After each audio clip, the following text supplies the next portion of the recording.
my students. So today we have to start with digestive system, and we have to read this chapter or study this chapter in the context of human beings. So introduction of this chapter I have already given the videos of it. So today we have to start from the enzymes. And why we are studying enzymes first of all in this chapter, because these enzymes helps in the process of digestion. So let's see how these enzymes are helping in the process of digestion. So enzymes are actually proteinaceous in nature and which acts as biological catalyst. In the chemistry, you must have studied about catalyst. Catalyst is the substance which either speed up the reaction or decrease the rate of reaction, but it will not take part in the chemical reaction. So here also the enzymes will only speed up the rate of reaction. It will not decrease the rate of reaction. So enzymes are proteinaceous in nature and they act as biological or biocatalyst.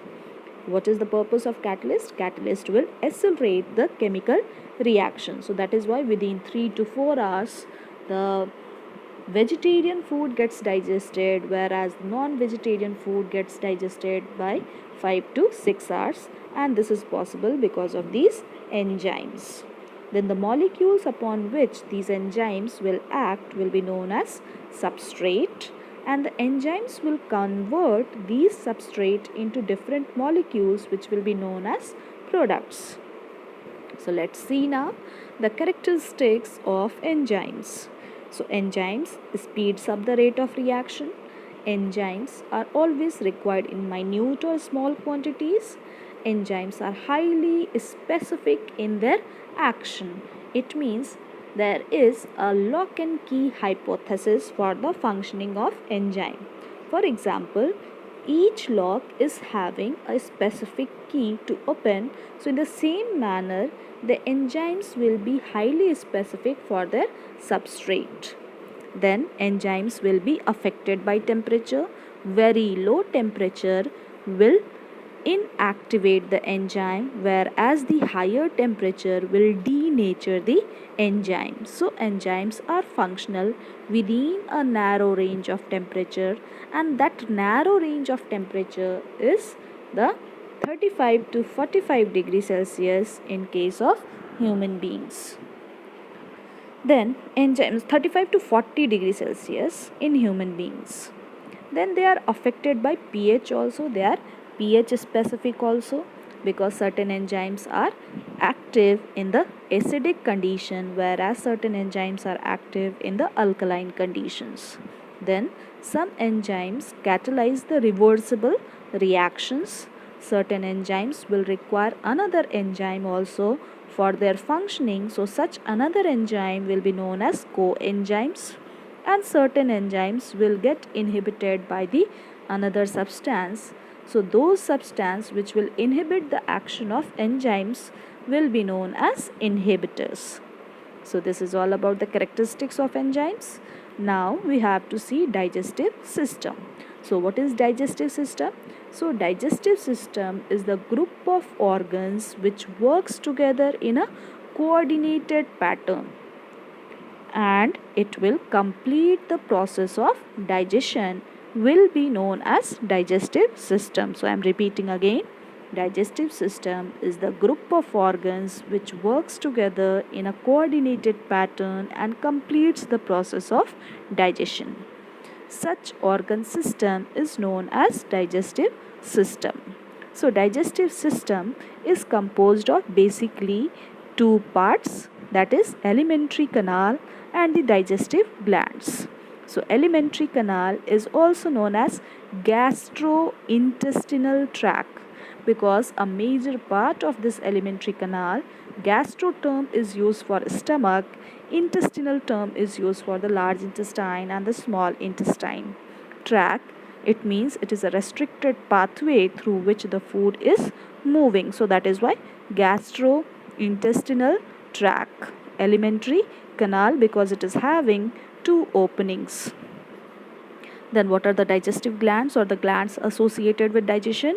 there are three basic glands which helps in the process of digestion, that is salivary gland present in the mouth, liver present near the stomach, and pancreas also present near the stomach. So these three glands are the glands associated with digestion. So let's see the organs we have to study. So here we will start with mouth. We will see mouth. Then mouth will have teeth and tongue, and in the mouth we will have three types of salivary gland, that is the sublingual gland here, then parotid gland here, submandibular gland here. Okay, so these three salivary glands are present in the mouth which helps in the digestion. Then this is pharynx, then it is esophagus. Okay, this part is esophagus, here it is esophagus, and then this is the esophagus is leading into stomach. Okay, this is the liver, below the stomach there is pancreas. Okay, here it is gallbladder. Gallbladder is storing the bile for a certain period of time. The part of a small intestine attached with the stomach is known as duodenum. Then the coiled part of small intestine is known as jejunum, and this part, the end part of the small intestine, that is known as ileum. Now the large intestine is divided into three basic parts, that is cecum, then colon till here, and then rectum. Okay, so cecum, near the cecum there is appendix. Appendix is the vestigial organ. This is the cecum. This is the ascending limb of cecum. This is the transverse limb of cecum, and this is the descending limb of cecum. Then it is colon, ascending colon, transverse colon, and descending colon, and this is the rectum. Here it is also known as sigmoid because it is forming the S-shaped structure. So ascending colon, transverse colon, and descending colon, then there is rectum, and then anus. So this is the whole digestive system that we have to study, and we will see one by one each of their structure, location, and function. So this is all for today. Thank you everyone.